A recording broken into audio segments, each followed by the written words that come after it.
لا إله إلا الله محمد رسول الله. الحمد لله نحمده ونستعينه ونستغفره ونؤمن به ونتوكل عليه ونعوذ بالله من شرور أنفسنا ومن سيئات أعمالنا من يهده الله فلا مضل له ومن يضلله فلا هادي له ونشهد أن لا إله إلا الله وحده لا شريك له ونشهد أن سيدنا ومولانا محمدا عبده ورسوله. أما بعد، أعوذ بالله من الشيطان الرجيم. بسم الله الرحمن الرحيم. ألا إن أولياء الله لا خوف عليهم ولا هم يحزنون الذين آمنوا وكانوا يتقون. صدق الله العظيم. وقال النبي صلى الله تعالى عليه وسلم: لا يؤمن أحدكم حتى أكون أحب إليه من والده وولده والناس أجمعين، او كما قال صلی اللہ علیہ وسلم. رواہ البخاری و مسلم.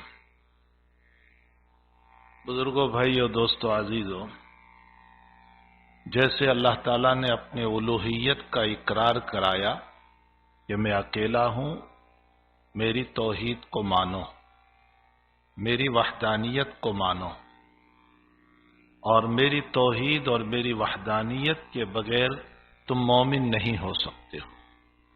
جہاں اللہ نے اپنے الوہیت کا، اپنی توحید کا، اپنی وحدانیت کا ہم سے اعتراف کروایا، اقرار کروایا، وہیں پر آپ نے اپنے نبی کی رسالت کا اعتراف کروایا اور یہ فرمایا کہ تمہارا ایمان نہیں ہو سکتا جب تک کہ میرے رسول صلی اللہ علیہ وسلم پر بلکہ تمام رسولوں پر ایمان نہ لاؤ.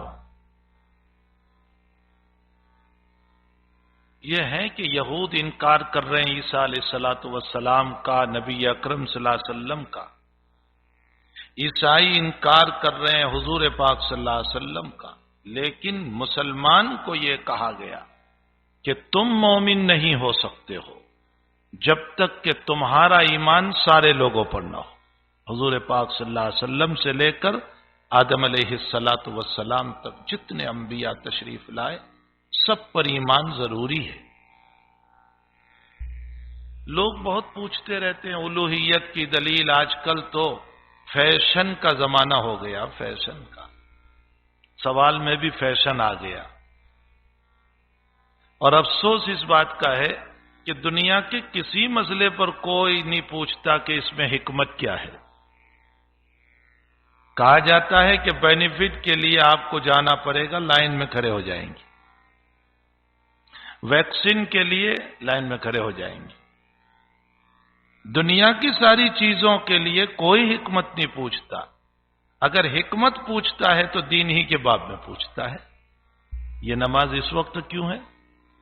یہ روزہ اس وقت کیوں ہے؟ اس میں 2 رکعت کیوں ہے؟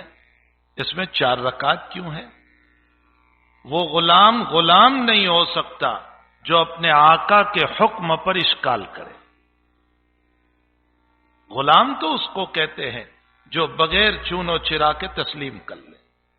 اللہ نے ہم کو نوکر نہیں کہا، عبد کہا ہے. ہم اجیر نہیں ہیں اللہ کے. اجیر اس کو کہتے ہیں جو کچھ پیسوں پر کچھ گھنٹوں کے لیے کام کرے، وہ اجیر ہے. ہم تو اللہ کے عبد ہیں، بندے ہیں. اور عبد اور بندہ اور غلام اس کو کہتے ہیں جو مولا کی ہر بات پر فدا ہو جائے، فنا ہو جائے، تسلیم کر لیں، اس پر سوالات نہ کریں، اسے عبد کہا جاتا. ہم اللہ کے بندے ہیں، عبد ہیں. ہمیں کوئی حق نہیں ہے کہ ہم حکمتوں کے باب میں پوچھتے رہیں. پھر ہماری عقل ہی اتنی کہاں ہے کہ اللہ کے سارے علوم کی حکمتیں ہماری سمجھ میں آ جائے. اس کی ذات وراء الورا، اس کا علم وراء الورا، اس کی ساری باتیں ہماری سمجھ میں آ جائیں. یہ کہاں مسئلہ ہے؟ لیکن بہرحال پوچھتے ہیں اگر اللہ ہے تو دکھاؤ ہمیں.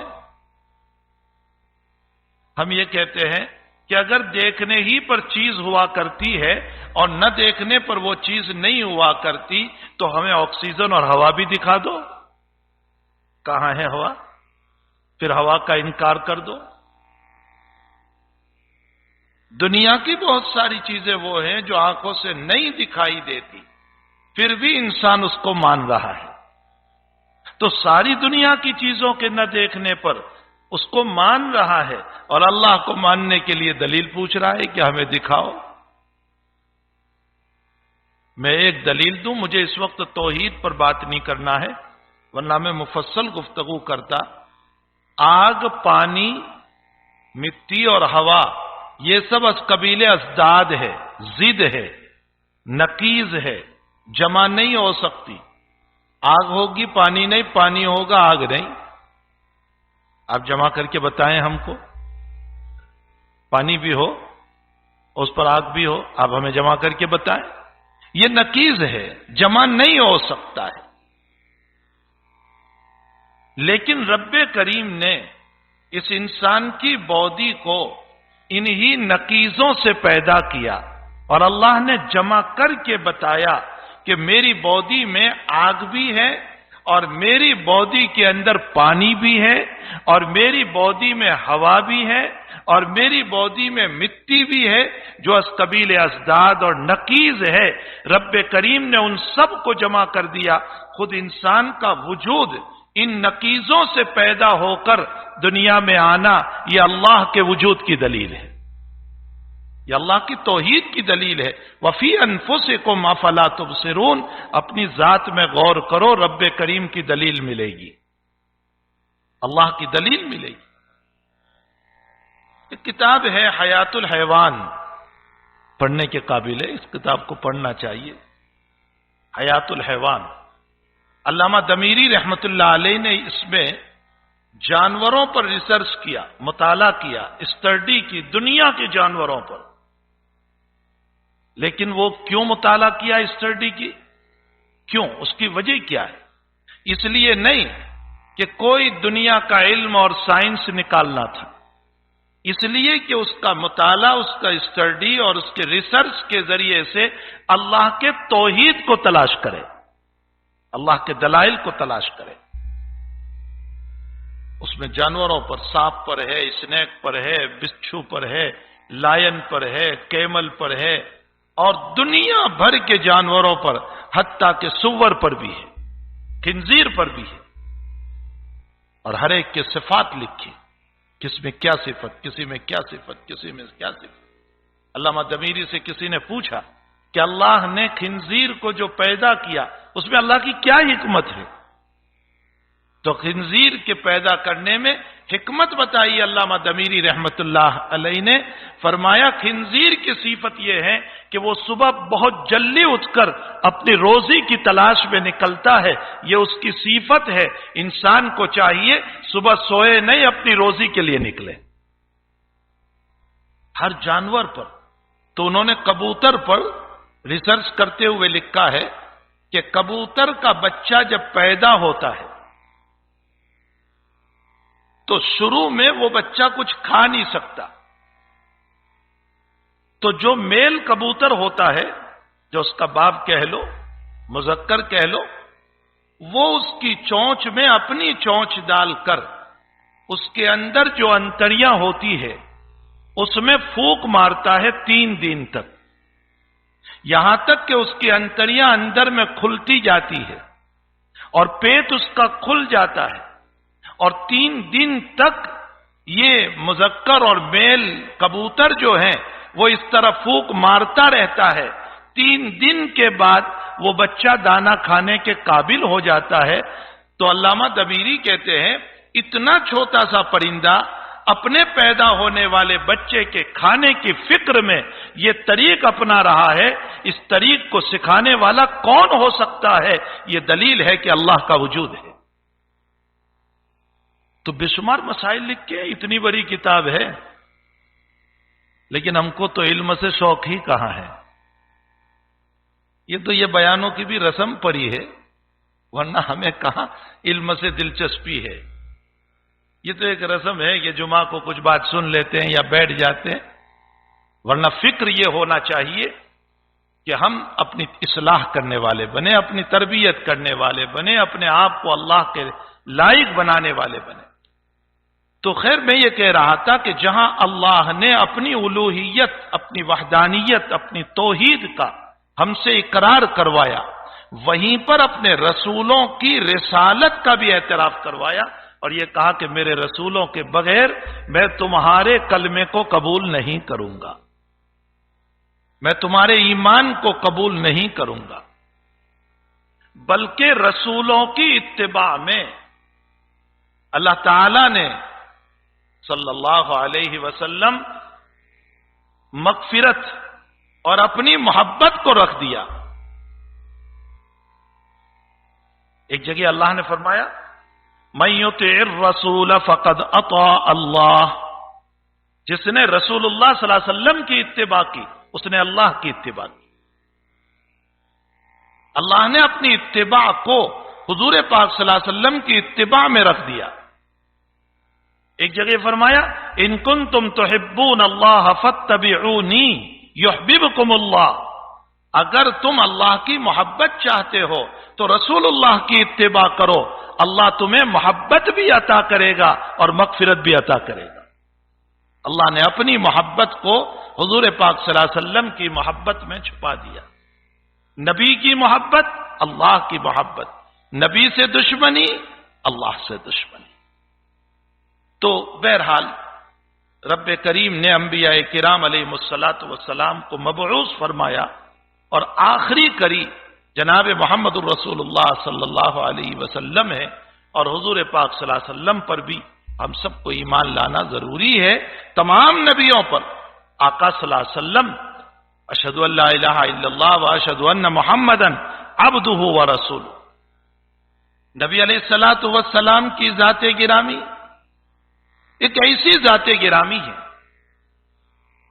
کہ اللہ نے ان کے دل پر براہ راست جبریل کے ذریعے سے علم اور حکمت اور ایمان کو براہ راست ڈالا، سیدھے ڈالا۔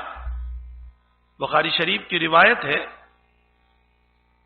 کہ میں معراج، ویسے تو امام نووی رحمت اللہ علیہ نے لکھا ہے کہ نبی علیہ السلام کو 4 مرتبہ شق صدر ہوا، آپ کا قلب اطہر 4 مرتبہ نکالا گیا اور زمزم سے دھویا گیا اور اس کے اندر بہت کچھ بھرا گیا، ایک بالکل بچپن میں، ایک جب 10 سال کی عمر تھی، ایک جب آپ کو اقرا بسم ربک الذی وحی اول ملی، اور ایک جب آپ معراج میں جا رہے تھے۔ 4 مرتبہ آپ کو شق صدر ہوا اور آپ کے سینے اطہر کو کھولا گیا، قلب مبارک کو نکالا گیا، جبریل دھونے والے ہیں، اپنے مقدس ہاتھوں سے زمزم کے پانی سے دھویا، اور برتن جو استعمال کیے گئے وہ جنت کے برتن تھے، وہ سونے کے برتن تھے۔ علماء نے اس جگہ لکھا ہے کہ جو جبریل جنت کے برتن لا سکتا ہے وہ جنت کا پانی بھی تو لا سکتا تھا، کوثر، لیکن کوثر استعمال نہیں کیا، زمزم استعمال کیا۔ علماء لکھتے ہیں معلوم ہوتا ہے کہ زمزم کا پانی کوثر سے بھی افضل ہے، مائع زمزم جو ہے وہ مائع کوثر سے بھی افضل ہے، اتنی فضیلت ہے اس پانی کی۔ اور پھر آپ کے قلب مبارک کو دھونے کے بعد قلب اطہر کے اوپر ممتلیون بحکمت و ایمان، علم، ایمان اور حکمت کو آپ کے دل پر ڈالا گیا۔ جس نبی علیہ الصلوۃ والسلام کے قلب مبارک پر براہ راست ایمان کی نور کو ڈالا گیا ہو، علم و حکمت کو ڈالا گیا ہو، آپ انداز لگائیں کہ اس کے علم کا مقام کیا ہوگا۔ اسی لیے آپ فرماتے ہیں اوتیت علم الاولین والآخرین، مجھے پہلوں کا بھی علم دیا گیا، مجھے پچھلوں کا بھی علم دیا گیا، مجھے اگلوں کا بھی علم، مجھے پچھلوں کا بھی علم دیا گیا۔ امام ابو حنیفہ فقیہ اعظم بنے، لیکن اسی علم پر جو نبی علیہ السلام کو ملا، امام بخاری امیر المؤمنین فی الحدیث بنے، لیکن اسی علم پر جو نبی کریم صلی اللہ علیہ وسلم کو ملا۔ امام احمد ابن حنبل رحمت اللہ علیہ امام اہل سنت والجماعت بنے، لیکن اسی علم پر جو نبی سے ان کو ملا۔ سیدنا عبد القادر جیلانی رحمت اللہ علیہ قطب العالم بنے، لیکن اسی علم پر جو نبی اکرم صلی اللہ علیہ وسلم کی طرف سے ان کو ملا۔ دنیا کے سارے اولیاء، سارے ائمہ، سارے مجتہدین، سارے فقہا، سارے محدثین، سارے صوفیاء، جتنا جو کچھ ملا ہے وہ نبی سے ملا ہے، اور نبی کو براہ راست اللہ سے ملا ہے۔ امت کے سارے فقہا، مجتہدین، ائمہ، امام، محدثین، سب کے علوم کو ایک پلڑے میں رکھو تو حضور پاک صلی اللہ علیہ وسلم کا علم کتنا ہے؟ فرمایا دنیا کے 50,000 سمندر کا پانی جمع کر دیا جائے، اللہ کے نبی کے علم کا مقابلہ نہیں ہو سکتا۔ وہ علوم حضور پاک صلی اللہ علیہ وسلم کو اللہ تعالیٰ نے عطا فرمائے۔ اوتیت علم الاولین والآخرین، مجھے اگلوں کا بھی علم ملا، مجھے پچھلوں کا بھی علم ملا۔ قیامت تک کے علوم آپ نے بیان فرمائے۔ بے شمار روایتوں میں کہیں دجال کے حالات، کہیں یاجوج ماجوج کے حالات، کہیں امت کے حالات، یہ موجودہ بیماری جو چلی اس سے متعلق خود بخاری شریف کی روایت میں اس کی طرف اشارہ حضور پاک صلی اللہ علیہ وسلم کا اس بیماری کی طرف بھی اشارہ ہوا ہے، اور کہیں طاعون کا ذکر، کہیں پلیگ کا ذکر، اور اس کے ساتھ دشمنوں کا ذکر اور حالات کا ذکر کہ میری امت پر کیسے کیسے حالات آئیں گے۔ اور اس میں آپ نے یہ بھی ارشاد فرمایا کہ میری امت پر ایک دور آئے گا کہ جیسے ہاتھ میں آگ کا انگارہ لینا مشکل ہے، اسی طرح ایمان پہ جمنا مشکل ہو جائے گا۔ یہ قیامت تک کے حالات، اور پھر قیامت کے بعد کے حالات بھی آپ نے بیان فرمائے کہ قیامت کے دن دربار رب کے اندر میں جب اٹھوں گا تو میں دیکھوں گا کہ موسیٰ علیہ الصلوۃ والسلام اللہ کے عرش کو پکڑ کر کھڑے ہیں، اور اس کے بعد حق تعالیٰ جل شانہ کے دربار میں میری حاضری، اور اس کے بعد حساب و کتاب کا مسئلہ، اور میں دربار رب میں جا کر کے سر بسجود ہوں گا، اور اللہ اس وقت مجھے اپنی تعریف میرے قلب پر ڈالیں گے، اور میں اللہ کی تعریف کروں گا، اور اس تعریف کے بعد اللہ مجھے کہیں گے اے محمد سر اٹھاؤ، میں اپنا سر اٹھاؤں گا، سفارش کروں گا، اس پر حساب شروع ہوگا، اور حساب کے بعد اللہ کے فیصلے ہوں گے۔ اس کے بعد نبی حالات بیان کرتے جا رہے ہیں۔ آپ انداز لگائیں کہ کتنا علم حضور پاک صلی اللہ علیہ وسلم کو عطا فرمایا۔ اوتیت علم الاولین والآخرین، مجھے اگلوں کا بھی علم، مجھے پچھلوں کا بھی علم، چونکہ براہ راست قلب مبارک پر اللہ کی طرف سے علم ڈالا گیا، جو معراج کی روایت سے صاف طور پر معلوم ہوتا ہے، ممتلئ بحکمت و ایمان۔ لیکن ان تمام کے باوجود اگر آپ تواضع دیکھیں آقا صلی اللہ علیہ وسلم، تواضع، اللہ اکبر، آپ کی تواضع کا عالم۔ روایتوں میں ہے یوسف علیہ الصلوۃ والسلام کا ذکر آ گیا تو آپ ارشاد فرماتے ہیں کہ یوسف علیہ الصلوۃ والسلام جیل خانے میں تھے، اور خواب کی تعبیر کی بنیاد پر بادشاہ خوش ہو گیا۔ آپ نے جو تعبیر دی اس پر بادشاہ خوش ہو گیا، تو بادشاہ نے کہا کہ بھائی یوسف کو چھوڑ دو، باہر کرو۔ حضرت یوسف علیہ الصلوۃ والسلام کہنے لگے میں اس وقت تک باہر نہیں نکلوں گا جب تک میرا معاملہ صاف نہ ہو جائے۔ جو مجھ پر الزام لگا ہے، مجھے بدنام کیا ہے، وہ جب تک صاف نہیں ہو جاتا وہاں تک میں نہیں نکلوں گا۔ چنانچہ بادشاہ نے سارے واقعے کو صاف کروایا، اور پھر یوسف علیہ السلام نکلے۔ الآن حصحص الحق انا راودتہ عن نفسہ وانہ لمن الصادقین، یوسف سچوں میں سے تھے۔ نبی علیہ الصلوۃ والسلام اس واقعے کو بیان کرتے ہوئے فرماتے ہیں، حضرت یوسف کی فضیلت میں فرمایا یوسف کتنے صبر والے تھے کہ بادشاہ نے کہا پھر بھی نہیں نکلے، جیل خانے ہی میں رہے جب تک معاملہ صاف نہ ہوا۔ فرمایا میں ان کی جگہ اگر ہوتا اور مجھے کوئی بلانے والا اگر آ جاتا تو میں تو فوراً نکل پڑتا، میں تحقیق کے پیچھے نہ پڑتا اور میں فوراً نکل جاتا۔ اللہ کے نبی علیہ السلام یہ بتانا چاہتے ہیں مجھ میں وہ صبر کہا جو یوسف میں تھا۔ آپ انداز لگائیں، حالانکہ آپ کا صبر جو ہے، نبی علیہ السلام کا صبر جو ہے، شیب ابی طالب میں جو بائقات اور اس کے اندر آپ پر جو حالات اور مکی زندگی کے حالات اور آپ کا صبر اور اس کے علاوہ قدم قدم پر آپ کے ساتھ جو حالات اور اس پر آپ کا صبر، آپ کا اپنی بیٹیوں کے جنازے کو اپنے کندھے پر اٹھانا اور صبر، اس دین اور ایمان کے خاطر اپنی بیٹیوں کی طلاقیں ہو جانا اور اس پر صبر، کتنا صبر ہے آپ کا. لیکن اس کے باوجود تعریف یوسف کی کر رہے ہیں کہ یوسف کی جگہ میں ہوتا اور مجھے بلانے والا آتا میں تو نکل پڑتا. اللہ کرے یہ تواضع ہمیں بھی نصیب ہو. آج میرا آپ کا حال یہ ہے، دو مسئلے نہیں جانتے، دو روپے نہیں ہوتے ہیں، دو کاروبار کی ترقی نہیں ہوتی ہے، اور ہمارا حال یہ ہے وہ غرور، وہ کبر، وہ تکبر کہ ہم دوسروں کو حقیر سمجھنے لگتے، تنقید کرنے لگتے، توہین کرنے لگتے، گرانے کی کوشش کرتے. اور حضرت کا تواضع، صدیق اکبر رضی اللہ تعالیٰ عنہ مدینے کی کسی جگہ سے جا رہے ہیں اور ایک یہودی بیان دے رہا تھا اسٹیج پر اپنے یہودیوں کے بیچ میں، اور بیان دیتے ہوئے اس نے یوں کہہ دیا کہ ان اللہ تبارک و تعالی اصطفاک موسیٰ علی العالم. فرمایا حضرت موسیٰ کو اللہ نے سارے لوگوں پر فضیلت دی. ابو بکر صدیق کو دیکھ کر اس نے کہا، چرانے کے لیے صدیق اکبر کو کہنے لگا موسیٰ کو ساری دنیا پر فضیلت ہے، یعنی محمد کو نہیں. حضرت صدیق اکبر رضی اللہ تعالیٰ عنہ کو غصہ آیا، اسٹیج پر گئے، جا کر ایک تھپڑ مارا اس کو. تو وہ یہودی دربار نبوت میں حاضر ہوا شکایت لے کر اور کہنے لگا کہ تمہارے آدمی نے مجھ کو مارا. بلایا ابو بکر کو، کیوں مارا تم نے؟ فرمایا حضرت یہ بیان دے رہا تھا کہ اللہ نے استفا کا موسیٰ، اللہ نے موسیٰ کو تمام لوگوں پر فضیلت دی، مجھے غصہ آیا، میں نے اس کو مارا کہ میرے نبی کی تو توہین کر رہا ہے حضور پاک صلی اللہ علیہ وسلم کی، جبکہ تیری تورات میں بھی یہ لکھا ہے کہ امام الانبیاء محمد الرسول اللہ صلی اللہ علیہ وسلم ہے.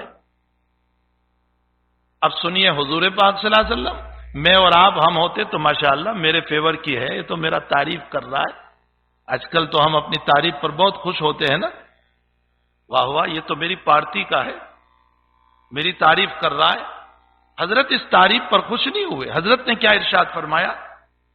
اے لوگو، ایھا الناس، اے لوگو، مجھے اس طرح بڑا چڑھا کر بیان نہ کیا کرو، میرا اسٹیٹس اور مقام اس طرح نہ بیان کیا، حالانکہ آپ ہے ہی بلند، لیکن تواضع کا عالم یہ ہے کہ آپ یہ کہہ رہے ہیں مجھے اس طرح بڑا چڑھا کر کے بیان نہ کیا کرو. میں جب کل قیامت کے دن اپنے قبر سے نکل کر اللہ کے دربار میں جب حاضر ہوں گا تو اس موقع پر میں دیکھوں گا کہ موسیٰ اللہ کے عرش کو پکڑ کر کھڑے ہیں، جبکہ مجھ پر بے ہوشی ہوئی تو نہ معلوم موسیٰ بے ہوش ہوئے بھی یا نہیں ہوئے. لگتا یہ ہے کہ موسیٰ پر بے ہوشی طاری نہیں ہوئی، اور دنیا میں جو رب کو دیکھنے کا جو ہے مطالبہ کیا تھا اور اس وقت اللہ نے جو بے ہوشی دے دی تھی، اس کے بدلے میں آخرت کی بے ہوشی سے موسیٰ کو جو ہے نکال دیا. تو میں جب اٹھوں گا تو مجھ سے پہلے موسیٰ ہوش میں آ چکے ہوں گے. یہ حضرت موسیٰ کی تعریف فرما رہے ہیں. آپ روایتیں بھری پڑی ہے، اور حقیقت یہ ہے جس میں جتنا علم ہوتا ہے اخلاق کے ساتھ، قلب سلیم کے ساتھ، اس میں اتنی تواضع ہوتی ہے. جس میں جتنا علم اخلاق کے ساتھ، تقوی کے ساتھ، قلب سلیم کے ساتھ، اس میں اتنی تواضع ہوتی ہے. آقا صلی اللہ تعالی علیہ وسلم کے علوم کا میں نے بتایا، دنیا کے 50,000 سمندر کو جمع کر لیا جائے، نبی کے علم کا مقابلہ پھر بھی نہیں ہو سکتا. اور پھر آپ کے معجزات، ویسے تو آپ کے شب و روز مکمل معجزات تھے، رات اور دن معجزات آپ کے، آپ کا علم معجزہ، آپ کے اخلاق معجزہ. معجزے کا معنی ہوتا ہے عاجز کر دینا.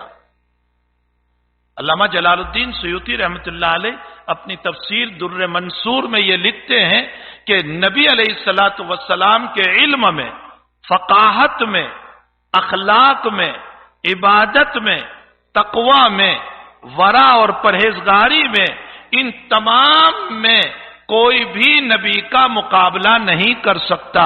اور جو مقابلہ کرنے جائے گا وہ ہار جائے گا، وہ عاجز ہو جائے گا. اور معجزہ کا معنی ہوتا ہے عاجز کر دینا. آپ کی تہجد کا کوئی مقابلہ کر لے، وہ تو کوئی کر لے، آپ کی تہجد کا کوئی مقابلہ کر لے۔ فصلی رکعتین ثم رکعتین ثم رکعتین ثم رکعتین ثم رکعتین ثم اوتر۔ اور صحابی فرماتے ہیں اور حضرت عائشہ بھی فرماتی ہے کہ کبھی 8 پارے، کبھی 9 پارے، کبھی 10 پارے، کبھی 12 پارے، اور پاؤں مبارک ورم کر جاتے تھے، اور جتنا لمبا قیام اتنا لمبا رکوع، اور جتنا لمبا رکوع اتنا لمبا سجدہ۔ بلکہ عائشہ کہتی ہے رضی اللہ تعالیٰ عنہ، کبھی کبھی مجھے خیال گزرتا تھا کہ اللہ کے نبی دنیا سے رخصت تو نہیں ہو گئے، اس لیے کہ سجدے میں نہ پاؤں ہل رہا ہے نہ ہاتھ ہل رہے ہیں، بالکل اللہ کے سامنے متواضع ہو کر کے سجدے میں ہے۔ فرمایا میں آپ کے پاؤں کے اندر ذرا حرکت دیتی تھی، حضرت پاؤں ہلاتے تھے تو مجھے پتا چلتا تھا کہ آپ اس دنیا میں ہیں۔ آپ کی عبادت بھی معجزہ، آپ کا علم بھی معجزہ، آپ کا تقوی بھی، آپ کی سخاوت بھی معجزہ۔ روایتوں میں کہ ایک آدمی آیا اور اس نے آ کر کے یوں کہا کہ مجھے بکریوں کا ایک ریور دو۔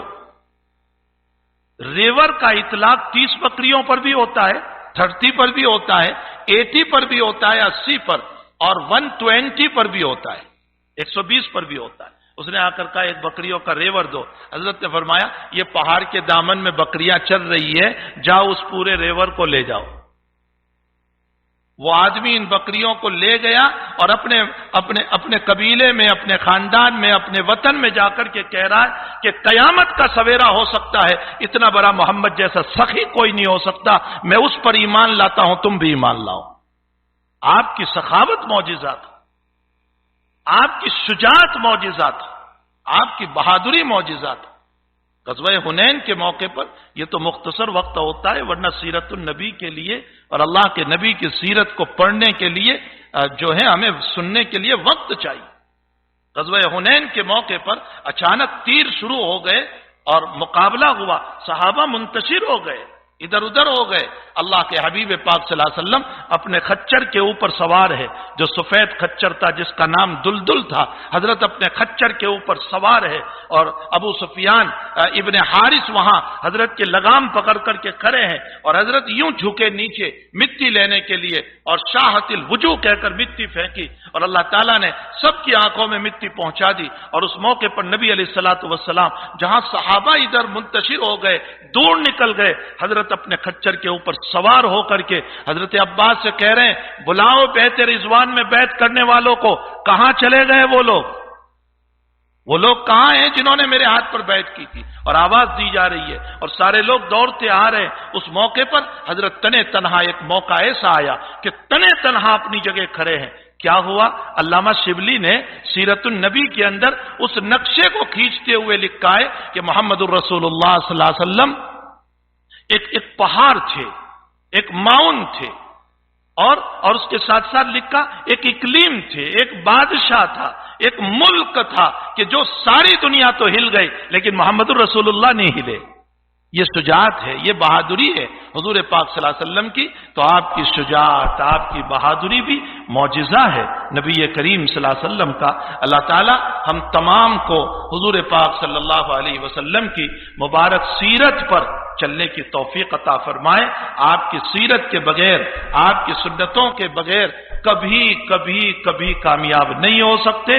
دنیا کے حالات کو بدلنا ہے، دنیا کے حالات کو بدلنا ہے تو سنت رسول پر عمل کرنا ہوگا۔ اگر سنت رسول ہے تو کامیابی ہے، اور سنت رسول نہیں ہے تو ناکامی ہی ناکامی ہے۔